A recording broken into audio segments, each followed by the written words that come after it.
Camaro update, let's talk engine. Here we have a 1998 LS1 in a third gen Camaro. We still have factory 806 perimeter bolt heads, LS6 manifold, intake. Right there is a truck mass airflow sensor and a really big air filter. Not a K&N, we don't want to go messing up that mass airflow sensor. That's a AEM dry element. Really big.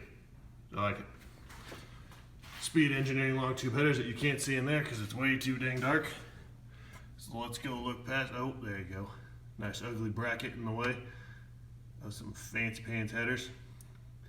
A little bit of heat wrap along them spark plug wires. And if you look, you can just see the heat wrap I had to put on the headers right there, because there's quite a bit of cabling that goes in the back of this engine over here, because we retained just about everything, even some of the emissions equipment. Speaking of emissions equipment, this is actually pretty nice.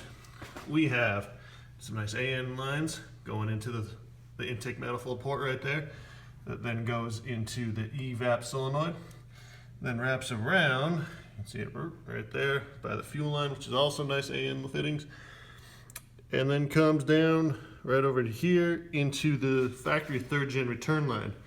Now what's going on there, you'll notice that my plug is currently unplugged because I still have to figure out wiring. I wanted to hook it to the cruise control switch. That ends up being a little bit more difficult than one would think.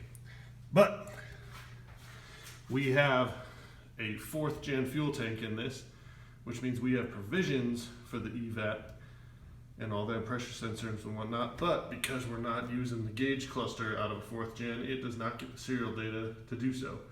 So we're making this a manual purge system. So essentially, right before you shut off the car, pop that cruise control switch in for a little bit, it'll suck that charcoal canister dry, and then you got yourself a nice clean smelling garage. What else do we got here? Oh, you can see there's a tick master cylinder bleed tube, which that took all of 5 minutes to bleed that cylinder. It was completely dry. I didn't bench bleed anything, just plopped in the brand new master cylinder. I've got the, a Tilton high capacity master cylinder in there with adjustable rods. That's from Hawks Motorsports, with the lines from Tick, brand new clutch, brand new slave reservoir or slave cylinder. And it bled within 5 minutes. It was fantastic.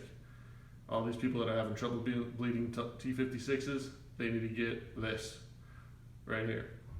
I can show you the rest of it, but it's way tucked in under here, and it's dark. See, you can't see nothing.